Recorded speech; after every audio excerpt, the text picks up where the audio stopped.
Are we going? Are we going now? We're going. We're officially going. So. What the fuck is up? Yeah, what the fuck is up? Are we introducing ourselves at all here? Or are we just getting rolling? We are the members of Flowdown. The members of the Flowdown. best band of all time. The best band to have ever existed. That's true. It's actually the only band. We invented music. we invented music that is actually enjoyable to listen to. Oh yeah. Bon Iver invented music. Yeah. Yeah, no, that's fair. All that music that I listen to on a daily basis doesn't exist. It exists. It's just we invented it. Yeah. I think. You think? It's not funny enough to keep going. Okay, that's cool.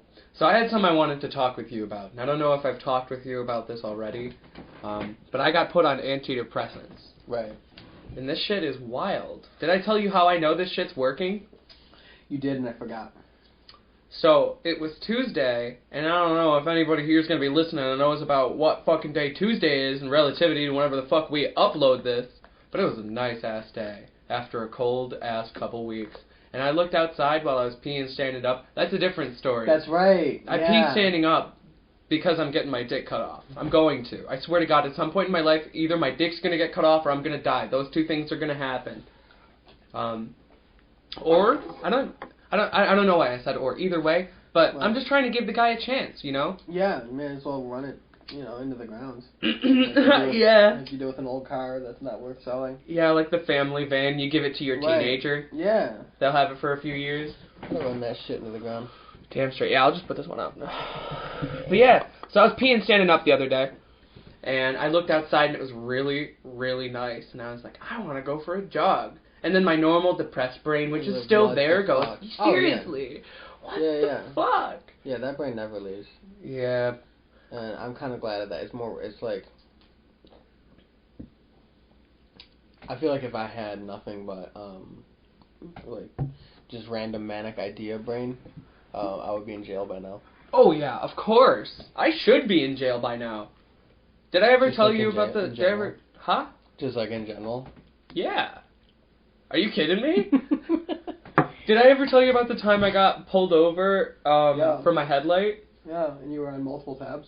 No, that was different. I was on multiple tabs the time that we were already pulled over. They pulled up. I'm talking about recently. This was last November. I got pulled over because one of my headlights was out, and I got tinted windows. Oh, that's right. Anyways, this cop comes up who goes, you know why I pulled you over? I was like, is it the tint? He's like, no, it's the lights. But the tint, too. And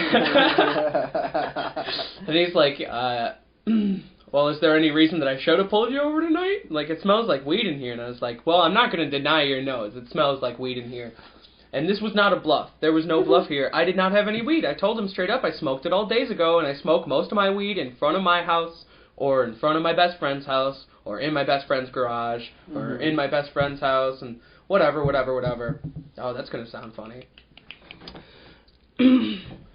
And he was like, you sure? You got nothing else in here? And I don't know, I told him about my hormones, whatever, and he ends up just giving me a ticket and going away. I had magic mushrooms in my console. If he was just having a real bad night, I could be in jail. I should be in jail. Dude, there was a point where Greg was driving around. He was working like 3 days in a row at his old job. Yeah. And he had just gotten some drugs and like did not have a chance to take them out. And so for a while there, he was driving back and forth to work and to other places, including the dealer's house, various dealers' houses. And he had acid, mushrooms, psilocybin, just the oil. Just the oil, okay. Psilocybin oil, pure psilocybin oil. Weed and what was the last thing? Edibles. Yeah. Yeah, bud and edibles. All in the car at once. No alcohol, though. Just... Yeah. Cali sober. That's what they call that. I've heard that Cali sober is, like, just a little bit drunk. Oh. Maybe there's different versions of Cali sober. Yeah. Maybe, because I was told that by my friend Jonah. And I'm sorry that I'm adding you, Jonah, but there has been a lot of things that you've told me before that it's just, like, I should start saying, like, is that a Jonah fact?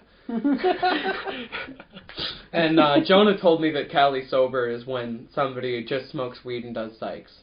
Interesting. That sounds like a good explanation for it. There's got to be like two different parts of Cali Sober. Like there's got to be conservative actors, and it's like, yeah, I just get a little bit drunk, and then anywhere left of, you know, center right is like, yeah, I just smoke a lot of weed, but I don't drink anymore. People that terrify me the most though are right wingers that are that do acid and mushrooms. That's a thing? Oh my god, yeah. I was not aware of this sub-community. It's not necessarily it's like all of Joe Rogan's listeners. Yeah. It's like yeah. Well, yeah. Okay, this is what I'll say. I don't think it's necessarily a group of people who are specifically looking for the right wing agenda to be pushed. I don't think that's necessarily why they exist. Like people kind of like thing is. People kind of like Tony, who like talk about having done psychs and stuff, but who are like, yeah, I kind of believe in traditional values like that. I think it's people who do psychs, and the psychs have just not pushed their mind to question those things yet. Yeah.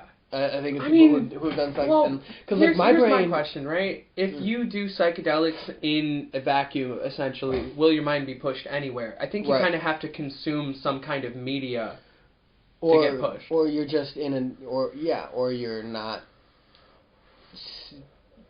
in one state, you know, not in one place in your life, where you're moving around, talking to more people, getting new information, seeing new forms of normal that normally you wouldn't think of as normal.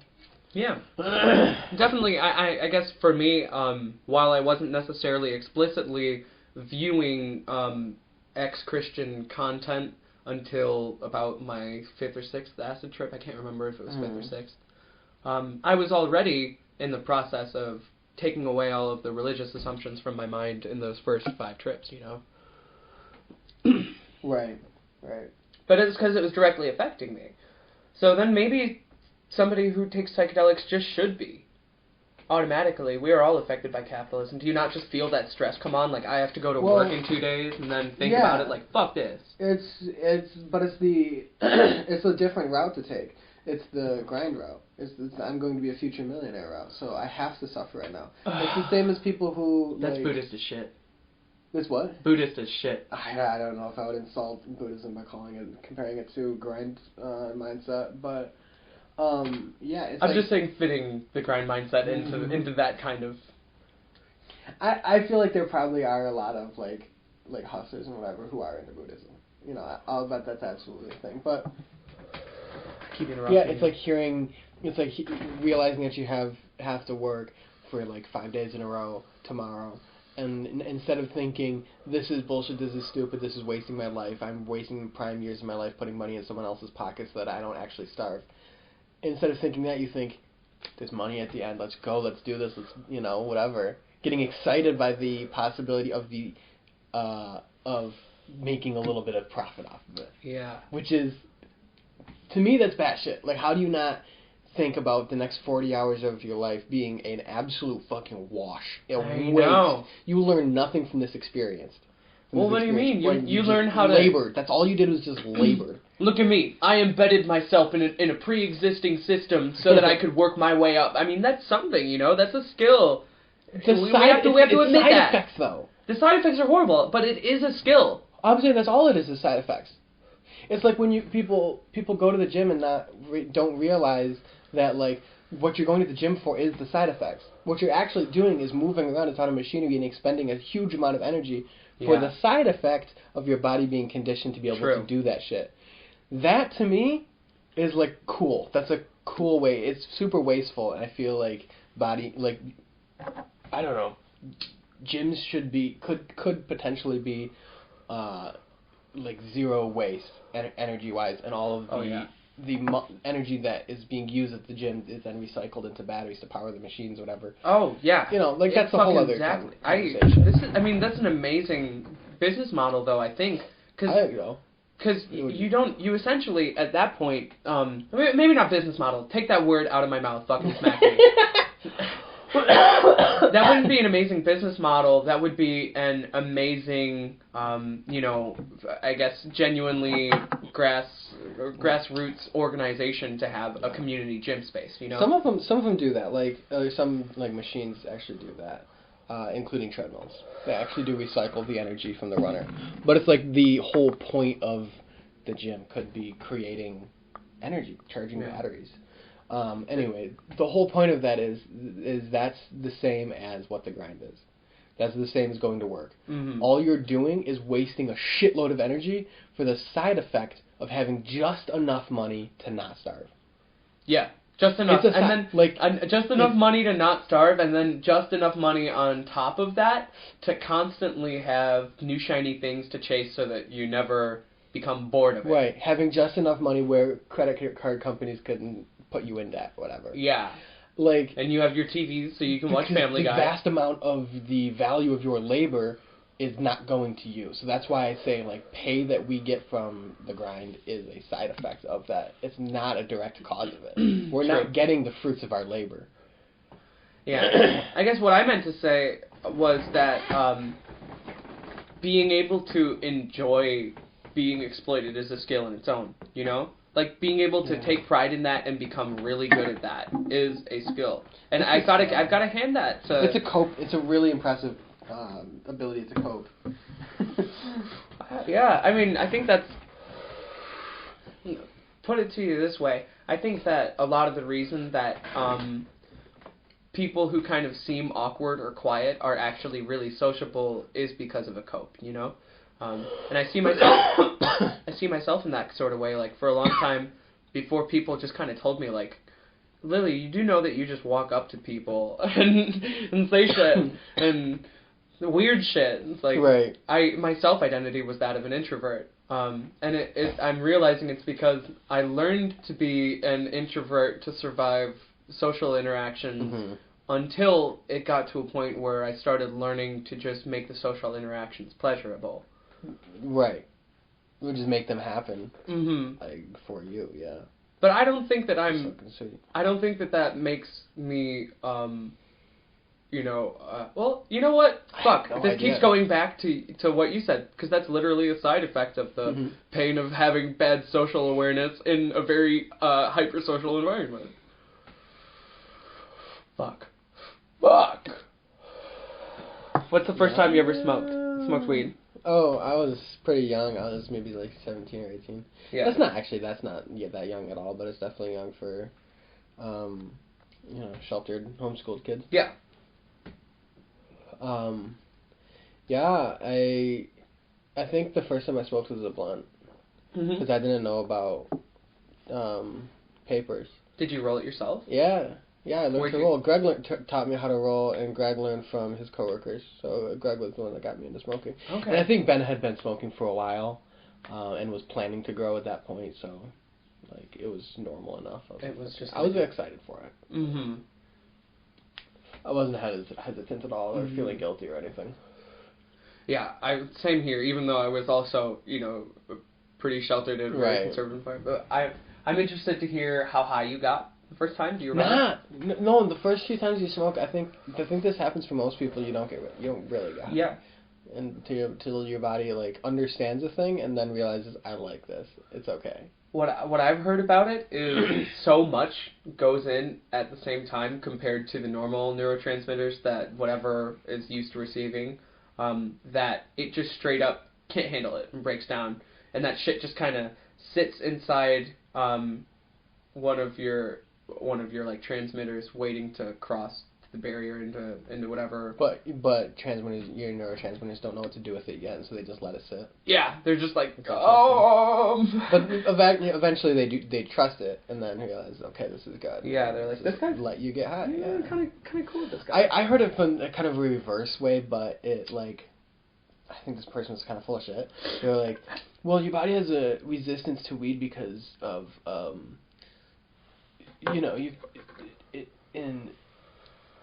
in natural selection, if you're getting high all the time, you're going to be more prey. You're going to be more likely to be prey. So your body naturally resists it. Then you have to smoke so much that you get past your body's natural resistance. Okay, I know this is bullshit because I didn't get high the first few times I smoked, and I've always been a huge sub.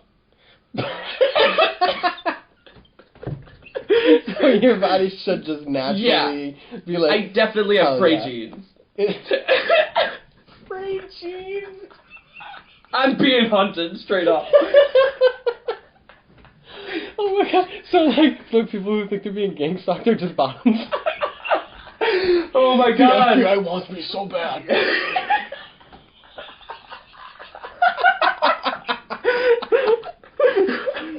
Oh, Do you want to hear my Jonah fact for why that happens? For why what? For why when you smoke weed the first few times it doesn't work? Because Jonah got it into his brain. I don't know, I've never heard this anywhere else, but Jonah got it into his brain that the cannabinoid system is the same system in your body which gets triggered when you get runner's high. And as a result of that... They don't feel the same at all, but okay. Well, this is a Jonah fact, okay? This is why I'm skeptical. Uh-huh. And so, because of that, if you have gotten to the point where you have achieved a runner's high before, you should get high the first time that you smoke weed. And the reason that people don't get high the first few times that they don't smoke, or they smoke... It's because they haven't had a runner's high? Yeah, because they don't run. That was the Jonah fact version. He was also... I don't know about that. Cross-country was his fixation for a long time. Yeah, I almost wonder if like, those things just became paired in his brain because he did cross-country. Yeah, and I think he started smoking weed around the time he got into high school. And he right, and so it's like just naturally going to be paired. I'm like, yeah, of course they're going to be forever paired with you for you, but yeah, like for me, weed and psychs are forever paired with me because I started psychs only a few months after starting to actually like frequently smoke. Yeah, it was kind of all at the same time. Yeah, I feel like that's weed is a gateway drug to psychedelics. I feel like it's a gateway drug to whatever direction you're going. Because I think weed is just such a social thing that if you're doing that, there's going to be some people in the group who are into something. I can get with that. You know what I mean? So yeah. For us, it was psychs for sure. But I think that's kind of the same. Like weed can also be a gateway drug to exactly like you said wherever you're going. Like yeah. When I go to smoking work outside of a bar, you're gonna go back in the bar and be high as shit and be like, yes, I want a beer. Yeah, so, yeah. And I'm thinking about like for me at work, like I usually just disdain working. It's just horrible. And when I smoke weed, it's like fuck it, let's stack some shit. Maybe build some boxes, put the shit on the shelves. Weed just makes you more maybe malleable isn't quite the term, but contented. Dude, weed for tedious work is incredible. Mm-hmm. Weed for, like, socializing type work, horrible, terrible. I could not be a retail worker and do weed unless I was in the warehouse. I think I probably agree. Oh, my God, dude. I could not talk to people while high. I would just kind of stare at them like... I don't know, just That's crazy. Not understanding that there's a human in front of me who is in some kind of business relationship with me. I would just kind of stare at him like, yeah, you exist right now. What about it? Let's have a conversation. Why are you talking to me about my job? I don't want to be here. I'm high. Way too high for this shit. I'm too high for this shit. Wait, you want me to do my job? The fuck? Man, That's Samantha, weird. you should ask her. She's That got was kids. manager. She'll take care of you. Ask the manager, she's sober. Sober coming out after doing a line of coke. I can help you. Okay, I can. How can I help you? I can help you. I will help you now. There's a little drop of blood coming out of my mouth. Please let me help you. I need something to do. Dude, I was watching a video of Efren Reyes, 1994 U.S. Open. He was playing against Tony Allen, right? Yeah. And the whole video, he was going. Oh my God. I'm assuming he was just sick. Might have just flew in from somewhere, caught a flu. Allergies, whatever. Yeah, but I really like the universe where Efren Reyes won the 1994 U.S. Open because he was snorting. Efren Reyes, if you hear this, and this is true, I'm sorry. this is a joke, so you have deniability. I'm so sorry, Efren. Oh, I never even thought about coke as a performance-enhancing drug. Oh my God, dude, they should give it to every Olympian. Really? Yeah, let's see how fast these motherfuckers can run. Do you think that we should have a sober Olympics as well as a cocaine Olympics? Yeah. Fuck it, let's have a different Coke Olympics for and every different drug. No, everything is legal in the other one. So, like, including Tren, like steroids. Like, I want to get these MS, like, just write it up, like, on creatine, meth, maybe. Yeah. Okay, so It's whatever they want to do. there has to be a Maybe the one guy where in it's acid who's just like, I really believe acid has a spiritual connection to my body, and I perform better when I'm on it. Why do you consistently come in last place? You're not looking at it the right You're way. not looking at the right way. Time isn't linear like that. What do you mean last? Dude, I was already at the ending when I started. Why did I need to run around? You ever heard of Ouroboros? You ever seen an Ouroboros? Exactly. It's just like that. We're putting you in prison for breach of contract. No prison can hold my mind, dude. Did you see that TikTok I sent you the other day? What? I sent it to the Jentoo account. Probably. It's like a 10-minute video of somebody who was talking, just like while walking through a forest. You would remember if you saw it. Yet. So, it starts out about pronouns, right? Okay. And they're like, people ask me, what are your pronouns? And I respond to them, I and me. And you would say, you. And people, it's like all of his videos are like this semantic. It's true though. Yeah, it's true, but somehow this goes into a thing about how to be referred to as he or she, something about taking away direct identity, and then it goes into how he doesn't have an ego, or I guess you doesn't have an ego. Okay. They doesn't. I don't. You still have to use they at some point, which kind of confuses the whole like using they as a separate identifier from he or she. Maybe, who knows? And no, I don't know. And then at the end, he's like, as some people would say, if you step on a Lego, your ego is going to be feeling pain. No, my foot is feeling pain. I am not my foot. I was like so much trying to stay with him there, and then I kind of like zoomed out to me like driving through Detroit earlier that day and like seeing lots of beggars and stuff, and it's like, maybe this whole dissolution of the ego thing doesn't fucking matter. Yeah, maybe this is like a very this perspective cannot serve to actually help anybody's material condition. Like imagine like going up to a homeless person as this guy, and they're like, "Man, do you got any dollars?" And he's like, "You are not hungry. You are thirsty. You don't want a cigarette. You are not your stomach." Right. Yeah. Like, I so wanted to be with him. It's just such, like, okay, you can think about all of this shit, fine, who cares? Have fun, knock yourself out. There are priorities, though. And if, like, this is what you're going to devote your life to, that's a waste to me. Yeah. Like... And I guess I don't know this whole... I don't know this guy's why whole thing, does it need to though. be sad? I don't know this person. So I can't really say, like, what they're focusing on in their life, but... If it's making TikToks like telling people. Professors. Huh? I mean specifically like liberal arts professors. Oh yeah. Like this is what you spent your lifetime on. Okay. Cool. Yeah. Speaking of cigarettes, I want one. Should we pop a window? No, before it. Okay. Fine. Or actually, yeah, I will. Yeah. It's probably better that way. Do you want to take a quick pause, Piss? No. Okay. I don't know. I guess I feel like I shouldn't rip on philosophy because I feel like there is a fine line. Not even a fine line. No, there is a difference between philosophy specifically talked about and perceived to, or thought about to,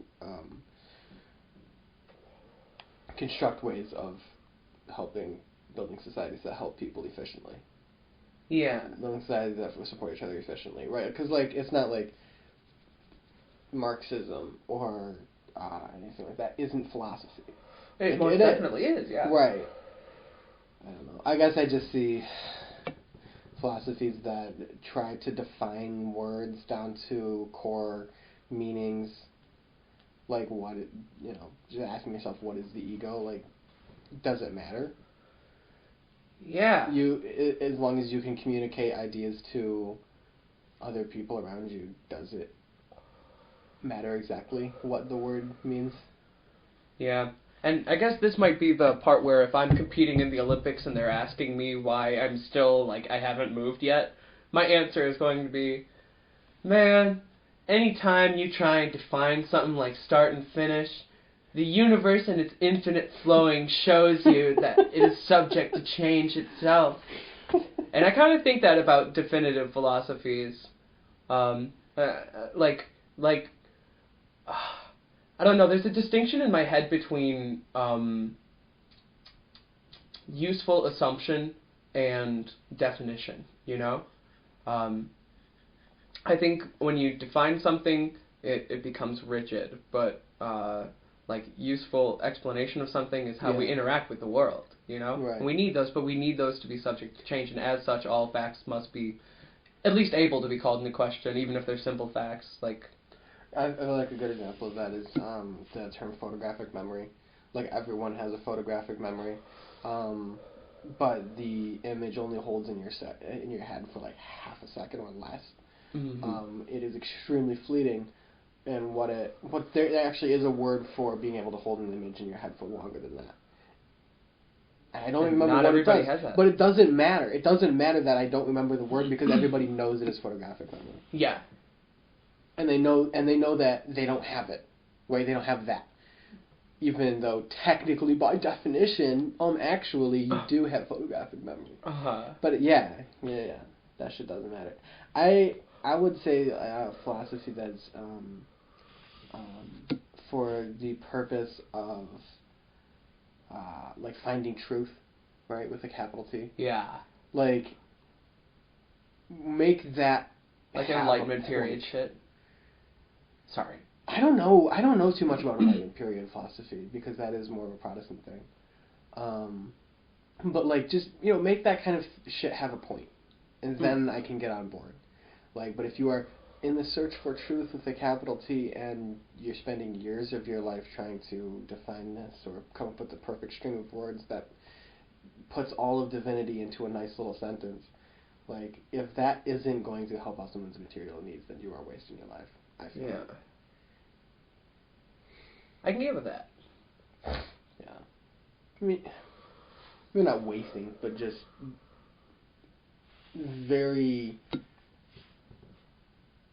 You're just very meh. It's just you're leading a very meh existence. I think that there is a group of people which would argue, and I disagree with this, but I just think that there is a group of people that would argue that having the ability to sit back and philosophize to no end is an indicator of prosperity, But I think that the reason that I sent you that video in the first place, and I think I sent it with a message that said this video is a fucking ride, is because it's very privileged to be able to think about that kind of shit.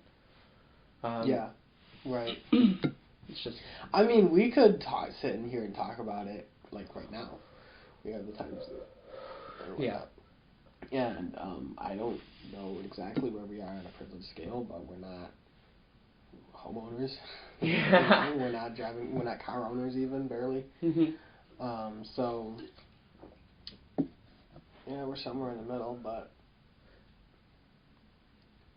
I feel like it's almost a privilege to care about it, to be able to care about it. Yeah. Like, we can talk about it all we want, but we both understand that none of this shit matters. Mm-hmm. It doesn't matter.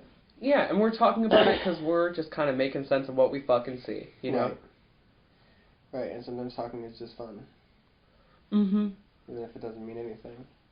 But Yeah. to try to act like it means something, make that your point. It's like, oh, you are really searching for a point to live, aren't you? Yeah, that's just from Rebel Without a Cause. You already have all your stuff, now you just need to have a point. Because you made the acquisition of stuff your point. Now you got it, now what? I remember this is showing my unreadedness. Is that a word? Unlearned. No, unreadedness. Because I listen to a lot of shit, but I don't read a lot of shit. But there's a Illiterate. My illiterate ass. There's a Philosophy Tube video, which is about her coming out story. I think I made you watch it. No, I watched it very willingly. Oh. Because I had seen some Philosophy Tube shit before. Yeah, it's and she brings up the guy who said, "I think, therefore I am." Yeah, Descartes. Descartes, and then juxtaposes that with a lesbian Black Panther who wrote a memoir about just her life. Is that Audre Lorde? Maybe? Because I think I bought that book.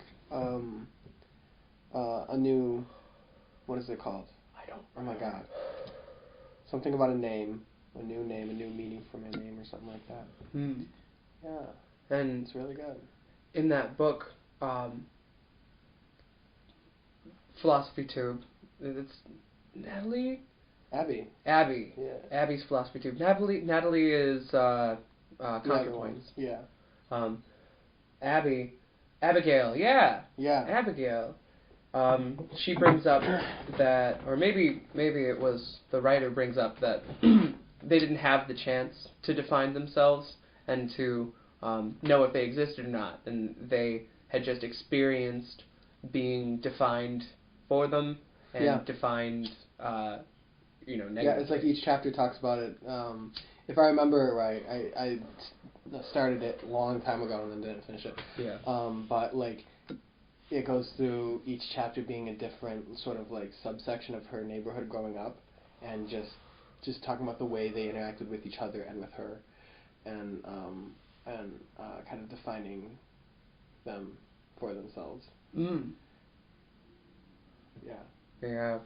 And then I think it seemed like it was leading into them starting to define themselves for themselves, and then how. And you were just like, I can't anymore. I was just falling asleep. That's all. I was excited to finish it, and I just didn't. Yeah. The urge to read a book for me lasts about a day and a half, so I have to like get books that I can actually read in about a day and a half. Yeah, I can do a couple weeks where maybe once every day I read a chapter. Yeah.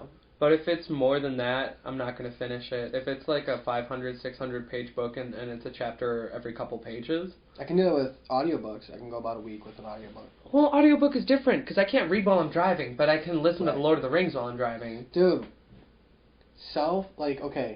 trains have already figured this out. But if self-driving cars are the future, being able to read or make music or art while you drive would be fucking awesome. Yeah. But literally all of that would just be fixed if we converted to trains, because trains are smoother and already do all that shit without it being as dangerous as running over like dogs and shit that self-driving cars do. Yeah.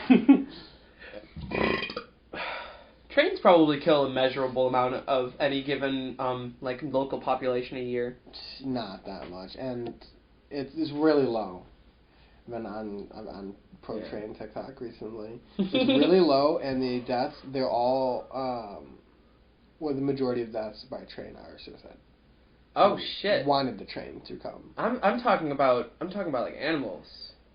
Oh, like roadkill, yeah, but there's probably a measurable amount of deer that are just kind of on a track and then. But they're so much less frequent. Yeah. Actually, I only say that because we're a car and truck freight country. If they would be way more frequent. Well, it depends. I feel like also, I mean, there's like what you see stories all the time of people who build like railroad crossings for local like turtles, and they learn how to go under a bridge or whatever over time and shit like that. I'm sure that this is all at the top end of it. It's not a problem with trains. It's not a problem with the way that we set up society. It's a problem with capitalism, because there's no financial incentive to make sure that a population that you're cutting a giant 1,000-mile long line through has proper ways to navigate that line should they need to. Right. Yeah, but also I would say like roads probably kill a lot more. Yeah. Infinitely more wildlife, and just like the compression of people you can move in a train is so enormous. Like 50 people in a train car, or in 2 train cars, whatever, and then on a freeway, that's a fuckload of cars. Yeah. 50 people. 50 people is anywhere basically between 25 and 50 cars. Anywhere, yeah. So. Shit, sometimes that 50 people has a boat hanging off the back. Sometimes Yeah. that 50 people Is also a truck driver or 3. Yeah. Totally. God, Zach recently just told me what the word Sonder meant. Were you there for that? I just realized something. Ha. This is just before we go into something new. Is this related? Yeah. Sonder? Okay. I don't. Sonder is the realization that everybody that you see on a daily basis who are usually in some form objectified have their own lives that they're leading. And I get Sonder most on the freeway. And thinking about it with 50 people in cars, like, I guess to try and do I was coming up with an experiment in my head to find out which would kill more roadkill, how you would set that up, how you would do controls for it and such. And you couldn't really do controls because on a train, it's a bunch of people who flock to one place to get to one other place and then go out from there. But with cars, anybody can go anywhere, which kind of makes it impossible to control for, as we've just paved over so much, infinitely more land than we have put railway over, you know? Sorry. That's what I was thinking about as I was talking about Sonder. Yeah, I mean, I feel like the only way to do it would be in a completely controlled environment, like a quarter mile of freeway versus a quarter mile of train track. Mm-hmm. And then also account for like the amount of people across each is the same. Yeah, and that's the only control. Yeah, I guess you could probably just do that by But it would have to be like railway in Europe or something, or Asia or something like that, where people actually take it. Because in America, there's like no people trains. Yeah. There's barely any people trains. Yeah, and all of it's I guess there's underground. the Detroit to Chicago one. Well. But. Yeah. It's like 1 or 2. It's Amtrak. We have Amtrak. But it's like just core cities connected. That's all that being said, all you'd have to do is survey 2 areas of relatively similar wildlife and people population, right. And it would be an equation where train deaths is your people traveling equals train deaths, and then another equation would be people traveling equals car deaths, and then you would just divide whichever number is bigger by whichever one's smaller on both equations to... I can't explain this, I'm too high. Yeah. But you would just make it proportional. It'd be actually pretty easy to find out if you just could make it survey proportional with math rather than setting up 2 environments. Yeah. That information probably already exists. I'm sure it does, yeah. It's probably all easily Googleable. Jamie, can you pull that up? Yeah. What I was going to say, though, is I wonder if part of the reason... I mean, obviously the main reason we don't have trains is because of car companies. Yeah. Lobbying. I think there's one great comment that an American was in the comments explaining lobbying, and someone with like I think it was a Russian flag. It was either Russian or French, because one's the reverse of the other. Yeah. Just said, haha, in my country we call that corruption. Probably French. That's probably French. Which is fucking awesome. Like, that's just that just wraps it up so well. It explains well. Anyway, all this to say, like, car companies lobbying to get rid of trains, but I wonder if also part of the reasons we don't have them is it's easier to police cars because they can stop. Right, they can stop more easily, and it spreads people out more. And so they're more easily identifiable. You can blend into a train easier. Yeah. But that just made me think, like... Look at planes, though. What? The process of getting on a plane these days, look at that. That's pretty policed. Super. But a lot of that was specifically because of 9/11. Like, the TSA formed because of 9/11. Yeah, but the result was still extreme policing of airlines, you know? I'm just saying that we definitely have the capability to police train systems. Yeah. We already have that infrastructure. Right. We just need to move it to another building. It just made me think of, like, how easy it would be to set up security cameras and whatnot in train cars and whatever. And because that's public, if it was government funded, it would be. Isn't there already CCTV camera footage on like Chinese probably monorail or whatever? Oh yeah, probably. I think I've heard that, but that could be propaganda. I'm sure Amtrak, surveils its passengers. Probably. I've heard. I don't remember ever actually looking at how they compiled the information, but I've heard that communist China, extreme surveillance state, like 9% of the time you're in public, you're on some sort of camera. But Bastion of Freedom America is like 13% of the time you're in public. I'll bet it's more. Probably. I would honestly bet it's more. I mean, that probably doesn't even include like corporations are privately doing it. Yeah, right. Corporations privately doing it. Oh my God, yeah. Like, was that accounting for just security cameras? I think it was mainly talking about or like government? Public spaces, like intersection cameras and whatnot. Not just intersection cameras, like CCTV, and any place that anybody could go, like a mall or government building. Yeah. It probably wasn't accounting for office spaces and warehouses and shit like that. And like half the time they'll just have them point at the sidewalk. Mm-hmm. You walk outside of a building and some random building that's just there is like watching. It's like, okay, what? Go away from me. Why Sometimes are you looking I at wave, me? just in case someone's on the other side. I've been doing a little like slay as I walk past one that's on the corner. Slay. I want another one of these. Which one? This one is lit. Okay. Was lit. It's not anymore. What happened? Oh, it's not lit. These metal fingers beholden. Hot shit. It's a Doom lyric. Of course it's a Doom lyric. Why would it be anything else? It could be a Sour Soul lyric pretty soon here. Oh my God. True. I'm an activist, socialist, deadly ass poetress. It's deadly ass. I'm sorry. I led you astray. I appreciate it. Appreciate you updating me on the new pronunciation of that line. Thank you, Ghostface. Seriously. I wasn't with Tone's rap at first, but... Who's that? You just popped out the whole ass cherry. I know. These have been some weird packs on these. I wasn't with Tone's rap at first. Really? Yeah, it was weird. That's what you think of my packing? I'm talking about the song on Sour Soul. Oh. Just want my cut of the money, bitch. That one. It's about a pimp. Okay. Fuck, I got lint on these robes. Can't pimp in these clothes. Oh yeah. Damn hoes is killing me. Right. It was like, at first the flow was weird, but then I kind of listened through the build-up of the song, or of the background, and when the verse ends, there's a really cathartic moment, which does extremely feel like pimp music, and I'm like, I can get with this. You're like, no, they know what they're doing. Yeah, exactly. Yeah, I always love when, I feel like Danny Brown's production, he'll do this a lot, where he'll, like the first whole half of the song, there'll be, like, no, like, hard beat in the backgrounds. Mm-hmm. It'll be, like, samples or whatever, and then, but he'll be going, like, obviously there's a beat, in what he's rapping.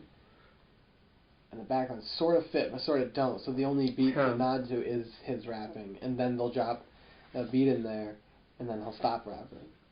Which is really fun because you've already got it, and then it's like, okay, now the backgrounds are like. This so contextualizes the flow. Yeah. Mm-hmm. Right.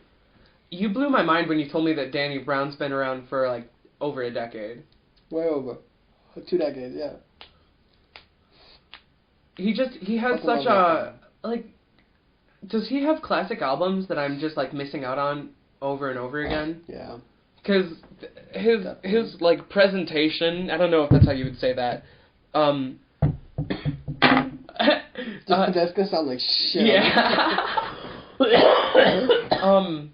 Just how like individual his voice is. Yeah. There's a Cypress Hill guy that sounds a little bit like him. One of the Cypress Hill guys, but. That's who I can think of. That's all I can think of right now. It's not even just that it's like so individual. It's fuck.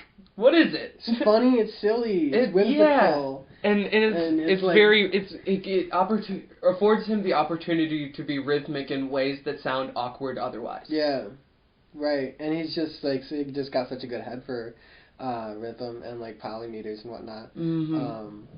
Yeah, dude, the way he raps is like, I don't know. There's something real special about it. And then when he like does a voice that isn't, because his normal voice is real raspy. Mm-hmm. Like he sounds like that. So when he does something that sounds more like when it sounds more composed and less silly, it's like he's doing a voice here, and that realization is fucking hilarious. And it makes me think like, oh shit, he's masking. That's what it sounds like. Me when I'm meeting strangers. Me after you've talked to me for a long time. Yeah. God, I've been having a lot of very confusing thoughts recently about the validity of my binary transness. And just very much I've been questioning how much I believe in some sort of actual gender. Does that make sense? Yeah. Like if that's even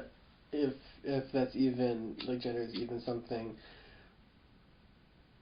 that has a tangible, like if the social construct is even a tangible, recognizable thing. Yeah. Like what that even means. Mm-hmm. It's, yeah. It's weird because like it's not, to me it's not, like gender isn't necessarily a category, it's a way of dividing things, it's a way of classifying. Yeah. So it's not two boxes, it's the line between the boxes. You can decide if anything in, like, is this fucking couch a more feminine or more masculine design. Yeah. You can genderify anything. But to actually put something in a box where it stays is a little more difficult. Yeah, and I guess for a minute now, I don't know how long I've thought this, and you probably heard me say this before, but just for the record for this conversation, I've thought for a while now that if gender actually does exist, that there is definitely nothing close to a binary, and that if there are binaries involved, it's separate binaries which all make up things such as, I don't know, temperament? Right. Generally. I don't know if I want to define all the different ways that this... They have. I mean, that shit's like been a psychological study for a long time. Yeah, and as like I've been told spiritual. this again, I don't have any of the spiritual. It's very true. I don't have the language. I haven't read exactly on this, but I've heard that somewhere between like 9 and 13 different measurable parts of the brain light up when people do traditionally gendered things. I guess I don't know how you would explain that even. How somebody came to that number. Who knows?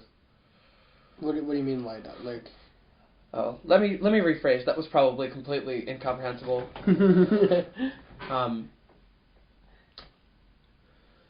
So I guess there are parts of our brains which kind of determine how much room and space we have for different things, right? Does that make sense? So doesn't.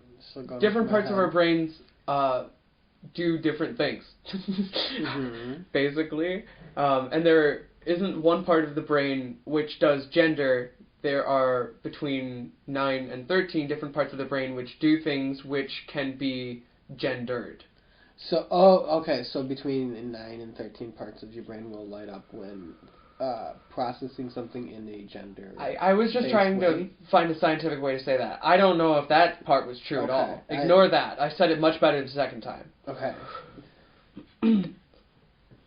That's what I've heard. But I honestly wouldn't be surprised if there weren't tons of different parts of the brain, which again, what I meant to say with the binary is that maybe on this specific part of temperament, like how you were saying that like a couch can be feminine, right. How like a gay man can be a man and have that style, that flamboyance. Yeah, flamboyance or whatever. That might be like some kind of part of the brain which is mostly concerned with aesthetics, which is something traditionally men are told not to develop. And then that gets seen as gendered despite it being something entirely different. Right. And this I is, see what you're saying. ah, But that's all, like, even all of that is just based on, like, white Western definitions of gender. yeah. So, Basically, like, I don't know if there is a mental space where you could define something like. and I'm not necessarily interested in that. Oh, totally. I know you're not advocating for it. Yeah, but to bring it around, I guess Matt Walsh asked a good question. Do I believe that women exist? What is a woman? What? Why am I a woman? Why does that right for me? You know, why is that right for me when on a philosophical level I don't think that a woman exists, you know? Right. I feel like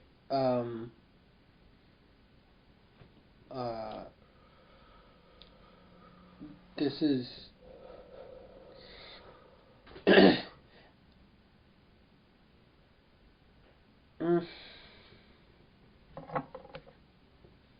don't know. Never mind. Yeah. I can't get my head around that thought right now. I can't either. I'm sharing this horrible brain virus with you. But I think you already have a little bit of natural immunity to this because being I don't non-binary. really care about it. Yeah, it doesn't really apply to me. I am just sitting off to the side and studying you creatures, you binary creatures. You binary creatures. Well, I don't try to... Okay, no, that's a lie. There are definitely situations where I conform to some gendered things for safety reasons, if that makes sense. Yeah, of course. But I don't think that I, as a person, am some kind of, like, you know, Barbie doll first lady. I don't know if that makes... Yeah. It's like... Yeah. Yeah. Well, woman is not, like... It's not like those in power have given womanhood a lot of fucking respect. Right? So it's not even... okay, here's a way to say it. Patriarchy and misogyny has led womanhood to be something that has to constantly be fluid, and it has to constantly be morphing to be for safety reasons. Mm-hmm. Right? Femininity cannot extend to some things, and because of for safety reasons, and femininity cannot, like. Yeah, whatever. So it's defined in some ways to stay safe from men. And that makes it really hard to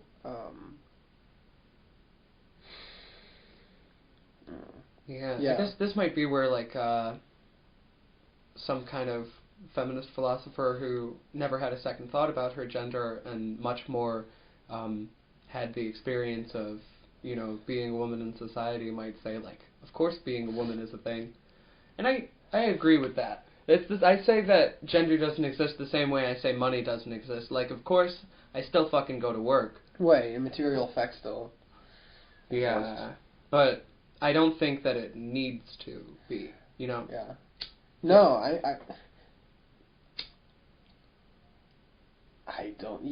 don't think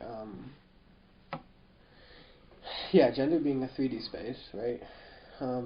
Where it's have I talked to you about this? Yeah. So being a 3D space, like those axes that make that up don't have to be what they are, right? Like womanhood to male or to manhood, right? And then masculine to feminine, and then how much you care, right? Being the z-axis. Like those don't have to be the axis that create that. With axis. Yeah. I don't know. Like we've defined gender from like the absolutist view that woman equals female and man equals man, and then moved away from that, and then are now moving into like G and C, and so we're moving even away from masculinity being assigned to man, and femininity assigned to woman, right? And then now we're moving even away from that, like, non-binary shit is being, and how, like, being able to not care about it is being more and more normal and common. Yeah. So it's just like gender is an iteration of something aligned with something else over here. Like, it's like putting a sheet in the copier over and over again until the original picture is just an abstraction. And like, it's not even just putting the sheet in the copier, it's like, this is a bad copy machine. It's a really bad copy machine. And the person operating it does not have any clue how to center it. Right. And like a couple of them are at some point it's not even pages anymore. It was like a kid just doing a tracing paper drawing over it and then copying that. It's a complete abstraction of itself, and I don't know if there ever was like an original point, right? Yeah. An origin point where gender wasn't thought of. It was just assigned or whatever. Maybe that could be bullshit. That could be. I don't know. I think gender is a result of the very dominator culture desire to categorization for the purpose of hierarchicalization. Yeah. And so it's an abstraction of something that never even really existed. Do you think that the normalization of straightness came about initially because dominator cultures wanted to make sure that they could ensure fresh people? 100%. 100%. And it has. I wonder if we can prove that. So much historical. No, because it has so much historical precedent. Really? Oh my God, yeah. The Romans used to talk about how the entire reason the Greek Empire fell was because they got too gay. Whoa! Yes. Oh my gosh. And then the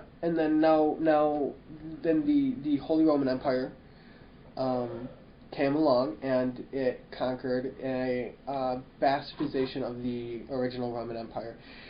So the original Roman Empire existed for a while, and then a bunch of different Germanic and Gothic clans moved in, took over, and established the Neo-Roman Empire, right? And then they were mostly pagan-based and whatever, and were trying to get back to the roots of a lot of Celtic culture. And then the Holy Roman Empire was a religious crusade to retake from the, from the Catholics, from the pagans, the barbarians, and they all had the same idea of that you need to have as many babies as possible. And so, literally, Catholic families having big white vans is a result of that, or is a progression of that. Yeah, there's a verse in the Bible. Fuck if I remember where, but it was added. It initially did not exist in the earliest transcripts of the Bible, which says that you should always have a quiver full of children. Or something like that. The quiver full, yeah. Yeah, and I mean, I've heard Catholics talk about be fruitful and multiply, just taking that verse and really, very literally, right? Yeah. And it's like a completely... It's not natural. Forcing yourself to ignore what your body needs and what the other creatures of the earth need. No, and I don't even think that homosexuality necessarily has to constitute some sort of like biological thing. I think that some of that is socialized, right? Like, I think that there's a possibility that somebody might kind of be asexual at birth. I think that actually makes a lot of sense, and that at some point, some point during development, there comes some sort of desired association with a perceived gender. Right. I think apart from that, most people are fluid, you know? Yeah. Well, I mean, I'd say sexuality is a 3D space as well as gender, right? So, like, and like the amount of, so the z-axis of the gender 3D space is how much you care, and I would say the equivalent in the sexuality axis is how much you care. You know, how much you want, what you're, like, asexuality is not like a switch is turned off in my head where I just don't want sex. No, it's just I'm farther along the spectrum. Like, Yeah. I'm not sex repulsed. That's people who are about as far as I can imagine. I'm sure they can see people who are even farther. They would say, no, I'm not completely asexual. You know, whatever. Yeah, I think Yeah. now that thought has come out of my head and I have had time to rest with it for a moment, I think that there has been many cases throughout history of people trying to cure gayness, and it has never happened and never will happen. Right. So maybe there is some sort of rigidity, you know? Yeah, well, there's the rigidity because of, like in many of these cases of, like, empires taking over another because of basically breeding, it usually came with a religious zealousness. Mm-hmm. So, to my knowledge, half of the you have to be straight, whatever, came from that, and was specifically to take over the Western Hemisphere, to take over Turtle Island. So, there's like a lot of Puritan culture. It's like you have to have babies because we need to fight the natives here. So, yeah. Anyway, religious zealousness is always tied to homosexuality or to heteronormativity, because heteronormativity is like an insane extreme. Mm-hmm. I suppose. I guess Extremes try to take over. we keep getting into conversations, and this isn't anything to do with just today. This is our whole time being friends. We keep getting into these conversations, which leave me with so many internal questions. And during our conversations, I'm spending a lot of time in my head, kind of focusing on what you were saying while also trying to make sense of my own thoughts. Yeah. Yeah. And I'm hitting a brick wall right now. I don't, and I don't want to try and say something interesting because it's never going to. We need to come back to a lot of these conversation topics after I've had some half-hour drives to myself, you know? Right. Were you talking to yourself and processing stuff? Yeah. Winning debates? No, you don't win the debates. Do you win debates in your head? No. Well, sometimes I'll have like Catholic brain turn on. Yeah. And I'll like shout it down, whatever, and make more sense than it makes, and whatever. Yeah. So I guess it's quote unquote winning debates, but it's really just second guessing your own opinions because you have to. That's fine. Like, I'm fine with the Catholic part of my brain being there. I have to second guess my own opinions. But. And I think it kind of helps us to at least have the capacity to, I guess in a way, be empathetic directly to people who we do have to talk about these things with, because it can be very easy having not had the chance to shout it down, to shout down somebody in real life, which is not productive, And when you have the ability to format in your head like that's really stupid, then you also have the ability to go at some very difficult conversations with some tact you otherwise would not have. Right, and without like being on a impregnable soapbox as well. Right, like I feel like if you don't have a part of your brain that understands that this other person you're interacting with has some very real context for their insanity. Mm-hmm. If you don't understand that, then you're just going to end up talking at someone, and whatever they say you can just brush away as if that came out of a place of you don't know what the fuck you're talking about and you're crazy. And I think if you're doing it charitably with yourself, it also gives you the ability to know when your argument is stupid, when you should shut up and just see if what somebody else has to say makes sense. And usually if it doesn't, then you won't have to be mean about it. You can just kind of say like, hey, wait a minute here, Fuck. oh, I can't lean back that much. I wonder how much of this the recorder is like picking up in terms of just like noise and whatnot. Yeah, knocking the table. I'm kind of with it. What time is it now? So it's 5:30. Alright, we gotta be done. Yeah. Alright, fine. Closing words. No, not bye. Okay. We gotta say closing words. You know. Closing words. I just said we can be by now. What? No, this is. I'm okay. Here's my closing words. Right. Okay. If you ever fall over, just pretend like you didn't and you're starting to break dance. If you flail around enough, you could probably get back on your feet. And if somebody makes fun of you, you could say, "Hey, I'm just learning. I'm learning. I'm in the beginning stages." I can take constructive criticism, but this is too mean. I can't deal with this negativity. And you've been lying a lot recently.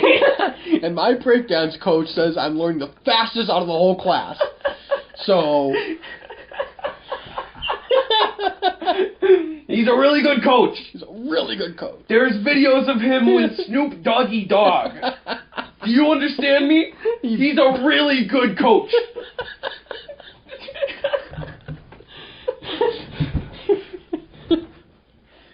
Alright. My closing words are,